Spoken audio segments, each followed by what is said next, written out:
Harp on Sports, the Bar, podcast, media, audio, and radio network. What do we have in store for you on this edition of the program? A little sunshine showtime as the state of Florida, when it comes to its college football coaches, wow. If Deion Sanders ends up taking the USF job, which it looks like it's not going to happen, looks like he's probably headed to Colorado, but if he takes that USF job, is it the greatest collection of coaches ever in a state? And what does it mean going forward when it comes to recruiting the state of Florida? And what's interesting about all this is the coaches in the non-Power 5 have had more success than the coaches in the Power 5 in their career. How crazy is that? So we're going to look at that. Also, the Jalen Kitna Gator suspension, arraignment, child, pornography charges. Look, Florida handled this correctly. People think that he should be kicked off the team. He shouldn't. Yeah, not yet. Not yet. Florida's handling this correctly. I'm going to tell you why. Also, college football playoff is expanding to 12. Good, I'm okay with it, but it does create problems. We'll tell you what those problems are. Throw in a couple predictions for championship weekend as well. Again, Harp on Sports, the Bar, podcast, media, audio, radio network. Follow, share, like, subscribe at Harp on Sports Twitter, at Harp on Sports Instagram. Harp on Sports, the auditory route, Buzzsprout, Spotify, Apple Podcast. You can hit us up via the YouTube page, Harp on Sports, the Bar, the Facebook page, Harp on Sports, of course, harponsports.com. Okay. Boy, the state of Florida, when it comes to coaches, the snake in this state now, from top to bottom. Think about what this state has now. Mike Norvell at Florida State just finished a 9-3 season. Billy Napier in Gainesville. What does a 6-6 season do? You don't know, right? Verdict still out, big question mark. But he has had past success. Louisiana, what he's done. Okay, year one, he is building this long term. All right. Continue down this path, and it gets really, really interesting really quickly, doesn't it? Think about this. Where do we head to next? UCF. What do we have at UCF? You got Gus Malzahn. Okay. USF. Don't know who it's going to be yet. If it ends up being Deion Sanders, whoa. Now, it looks like he's probably headed to Colorado, but we've heard some big names down at South Florida in what FAU just did in hiring Tom Herman, who, 4 years ago? Has it been 4 years ago now? Won a Sugar Bowl? So you have Tommy Herman, who is now the coach at FAU that won a Sugar Bowl at Texas, beat Georgia, mind you, beat Kirby Smart in Georgia, right? You continue the snake and you go Mario Cristobal at Miami and you say to yourself, think about this state now. Norvell, Florida State, Napier, Florida, Malzahn, UCF, Tommy Herman, FAU, Cristobal, Miami, and USF if they get Deion. And what's amazing about that, Herman and Malzahn have had more success than your Power 3s, your 3 big boy programs. Gus Malzahn, we've seen him coach in the national championship game. Lost, but coached in it. Tommy Herman, we've seen him win the Sugar Bowl. We haven't seen the other coaches do that. And then Deion at South Florida. I think it's going to be interesting if this does happen. The juxtaposition of those threes. Here's Deion, Herman, Gus Malzahn, all, well, with the exception of Deion, winning big. But the 3 coaches at the non-Power 5 have had more success coaching and are better recruiters than the 3 coaches at the Power 5 level. It's just an interesting dynamic in the state. I don't know how long it plays out for or what it means. If it means more money comes in, if this is nothing, Tommy Herman using this like Lane Kiffin, loses the job at USC, goes to Alabama, becomes a coordinator, ends up where? FAU, builds it back up, bam, ends up at Ole Miss. Could this be the path for Tom Herman? Probably. But boy, what a state all of a sudden, right? And what does it mean inside of the state? if Deion Sanders knocks on your door and any of the Power 3 knock on your door, first of all, the Power 3, when it comes to Miami, these kids look around, they don't remember the success from 20 years ago. You think they're going to remember the success from 30, 35 years ago? Michael Irvin, he's nothing more than an older analyst to them. Kids today look at Michael Irvin like I looked at Tom Jackson when he was at ESPN. Actually, they probably look at him as even being older than I looked at Tom Jackson. So you've got to go through and you've got to look at this and look at it from a 16 to 18-year-old's perspective. And what's a 16 to 18-year-old's perspective? They were born in 2006, gang. That's who you're going after. People that were born in 2006. The year before the iPhone came out. The kids that you're recruiting do not remember life without an iPhone. Yeah.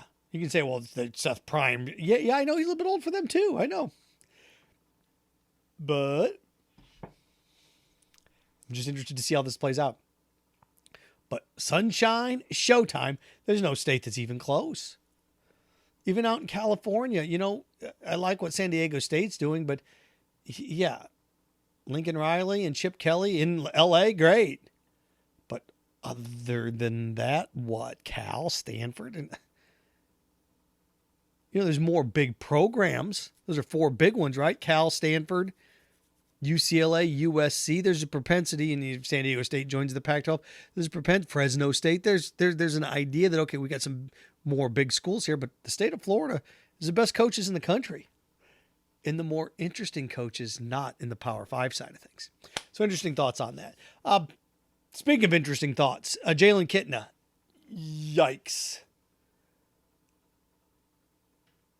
Yikes. And, oh boy.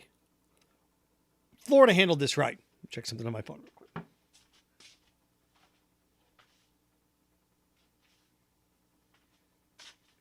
Just wanted to make sure. Florida handled this right. Now, they haven't kicked him off the team. They've suspended him indefinitely. Well, you ought to kick him off the team. Oh, okay. Everybody is trying to avoid a Duke lacrosse situation. Now, look, there's not an accusatory individual in this one. It's a bigger case, but I'm telling you why. And this is more protecting one's self in terms of clawback lawsuits and things of that nature. Look, it looks and it appears like he's guilty of this. Do I think Jalen Kitna will play another snap at Florida? No, I don't. But I understand what Florida's doing. We suspended you indefinitely, and then you do your due diligence and you do your due research, and you're like, okay, this happened. He's pled guilty. He's done. We wanted for things to play out. We wanted to see what was going to happen. We waited for the judicial process we suspended him indefinitely until this was done. It's done. He's done. Because the risk that you run, you start suspending people when they're accused of a crime, suspended indefinitely. Oh, that's fine. They're accused. This is a heinous act. I get it. But you start suspending guys and we're kicking them off. And it just takes one accusation that's not true and you kick a guy off the team. All of a sudden, is a recruiting tool. How is it going to be used against you? Man, you go there, that you can get accused of something, they kick you off the team. Now, I would like to sit here and say we live in a perfect world where we don't do that. Yeah, I'd like to say we live in a world where people don't use this type of stuff against you in recruiting, but I'm not naive. I know better than that. Of course they're going to use this. Now, the Kitna thing, a little bit tougher. What are you going to go? If you go there, you may get arrested for child. There's no real way to use this against you. Because if you're a student athlete and Billy Napier or anybody's talking to you, it's like, look, we suspended him indefinitely. He's away from the program until this investigation plays out. When it plays out, if he's found guilty, he's gone. If he pleads guilty, he's gone. If it's a misunderstanding, fine. But we got to wait till the evidence comes. We're going to go for this. But he's not around the program right now. Everybody has this thirst for vengeance. And again, he's suspended. He's gone. He went to jail. He's now leaving the state with his family. He's nowhere around the program. He's suspended indefinitely. People are, I want him kicked off the team. Great. And your thirst for vengeance may be quenched. but they're actually doing this the correct way. They are. And I went through and looked at this, and it's just it's such an interesting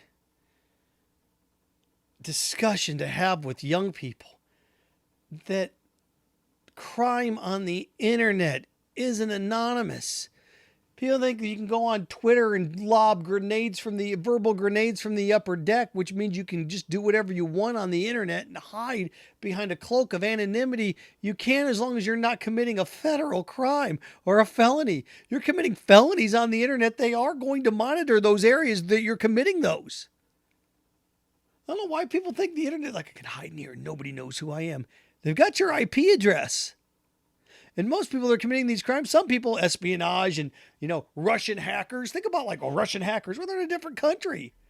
Who's going to prosecute you? Just like if we have American hackers hacking into databases in Russia and China, we're not going to let them extradite those people. Same thing rolls that way. But that's international crime when it comes to inside the borders. Come on. I don't know. If you're going to commit a crime and you're going to do it online, they're going to catch you. Not all the time, but they especially when it comes to heinous and vicious things, they're going to catch you. Going on Twitter and talking trash to somebody, but people threaten to kill people online and and they track you down. I don't know why you think you're going to get away with it. You can say certain things. Kanye West can say anti-Semitic things. Okay. The minute you start threatening to kill people or commit felonies, they're going to catch you. Internet's not anonymous. It's not. You think it is, but it's not. They can track you. It's just a question, is this worth our time or not? Child endangerment is. Or at least these felony counts are. So I don't think Jalen Kitna is ever going to play again. I think Florida's handling this correctly.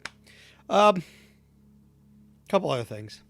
Playoff expansion. There's no way to transition from that to this. Playoff expansion, college football, going to 12 teams from 4. I've said this time and time again, I'm okay with it. I'm interested to see what the players' cut's going to be because I don't know how having players play more games benefits them, especially those that are going to enter the draft. But this will protect 12 teams' players worth of opting out. You're still going to get opting out after you get to 12, 13 on backwards. You're going to get opting out, but that's fine. Like Will Levis at Kentucky is going to opt out no matter what. Okay. He's entering the draft. He's going to opt out. Why would you play? Well, to improve his draft stock. Oh, come on. I think that's going to help. One game. Come on. I think the Pittsburgh Steelers weren't going to draft Kenny Pickett last year until they watched the bowl game. Come on. Matt Corral gets hurt in his. What'd that do to his stock? He dropped a couple rounds, didn't he? Dropped some slots. So it's just you go there and you impress and you interview. Well, they've got 12 games, 13 games. In some cases, that's just this year. They've got 25 games if you started for 2 years under their belt at least. They know what they're doing. 25 games like, oh, boy, I only had that half against Oregon State in the Sunshine Bowl or the CarQuest Bowl, I'd be in good shape. Only if I had an extra 3/4, if I had 7 more offensive drives I could look at. No, this stuff's bought, signed, sealed, paid for over and over. So the way I look at it, that's a positive. Again, the television contracts are going to double with this. Do the players see a cut of it? Does every player that plays in one of these games get $100,000? If you make the college football playoff, every player gets $100,000. Is that going to happen? I don't know. But it'll be interesting to see when the TV revenue. Well, they get a stage to showcase their skills. They only got 13 games to do that. What, the extra 14th one's going to put them over the top? Stop it. They get a chance to showcase their skills. Well, I guess everybody that doesn't play in the playoffs is not going to get drafted then. Come on. Be realistic about this. Now, I do think this is true. I don't think it's true. I know it's true. Teams that lose their conference championship games are going to be punished. If you're going to use this year's rankings, and I'm going to do that for the purpose of this, and using this year's rankings, you go, well, Tulane will be 12th. Yeah, I kind of feel bad for the 12th seed every year because the 12th seed every year is going to be 9 times out of 10 the non-Power 5. Now, it wouldn't have been Cincinnati. Cincinnati worked their way up there last year, didn't they? So Cincinnati would have still been in the top 5. Would they have been in the top 4, knowing you have 12 teams, you're not forced to put them in there? I don't know. But UCF over the years, okay. They may have been 6 or 7. Boise State some of those years may have been 5. 4. Okay. But more often than not, they're going to end up down here at 12. Okay. So what does that mean? Well, it means this. They're going to love it because they've got a seat at the table. The teams that are going to benefit from this are the ones that finish second in their divisions in their conferences. The Ohio States, the Alabamas, the Tennessees. The teams that are going to be punished are the teams that win their division that are ranked below 6.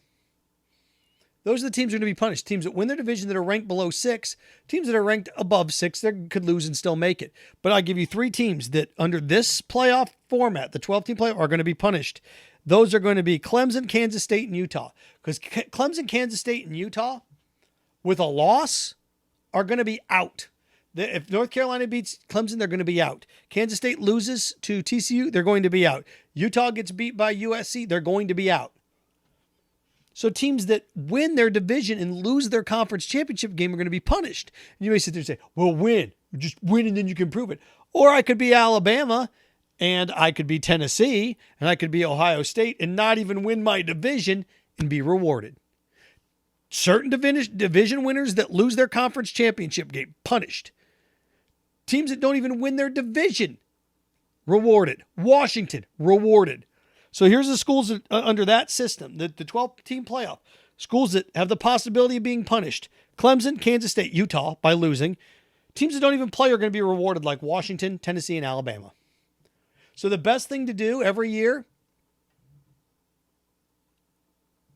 is not make the playoff if you have 2 losses. I'll say it again. Make the conference championship, The best thing that can happen to your program, if you want a guaranteed slot in the college football playoff, is not go to your conference championship game and finish 10-2. Go out and find me how many 10-2 teams that don't make their conference championship are never going to make this thing. I'd love for somebody, and maybe I'll do this coming up here, go over the past 10 years using the top 12 slot and look at how many teams went 10-2, didn't win their conference, didn't go 10-2, didn't even win their division, would have made it. They're going to punish teams that don't even win. They're going to reward teams that don't win their division. Tennessee, Bama, Washington, sitting back, relaxing, checking things out. And I'm just going with if the chalk stuff happens, right? If USC beats Utah, if Baylor beats TCU. If TCU beats Kansas State and USC beats Utah, I'm just giving you chalk scenarios.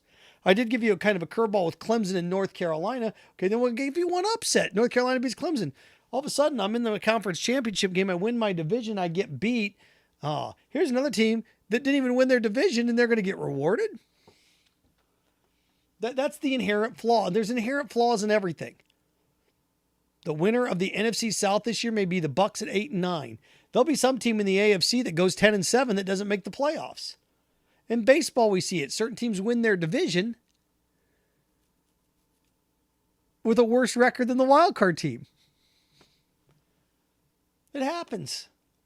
There's inherent flaws in all of these things. I get it. But the 12-team playoff, it's going to be great. There's flaws in it. This is the big one. You're going to punish teams that lose in their conference championship game. Speaking of that, we'll have a little fun. Oh, by the way, I went through and looked at this playoff. How is this going to work? If you have 12 teams, 8 teams will play each other, right? So there'll be 4 games. Let's use this as an example on the 21st of December. Then you'll have 4 more games on the 28th of December. I'm just playing devil's advocate with this. Then you'll have the final 4 on the 3rd of January, and then you'll have the championship game on the 10th of January. It's like, what? No. Okay, fine. If you want 4 bowl games and your big bowl games to take place on January or December 31st or January 1st, then your championship game's June 15th or January 15th. If you have your quarterfinals on the 1st or the 31st, then you're to the second week of January. Again, I'm okay with that, but just to let you know, there are risks. Now, there are zits with this one. It's not perfect. It's like, you're going to exercise, you're going to get in shape, you are going to sweat, you are going to be hungry. All right. Conference championship predictions. Went through this. USC takes down Utah. They win the Pac-12. I like USC. They covered the 2.5, 35-27. Fight on. The men of Troy move on. I like Kansas State upsetting Baylor. I do. I like the way Kansas State's played down the stretch. And the regular season game was good. I keep saying Baylor. Good gracious. TCU and Max Duggan have, I think, if he balled out last week, right? He was amazing. What do you like 5 touchdowns or whatever it was? I think with a big game, Max Duggan earns his trip to New York City. I do.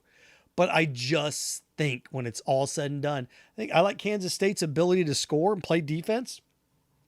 I do. Kansas State's a 9-3 football team, and they're 7-1 their last 8 games.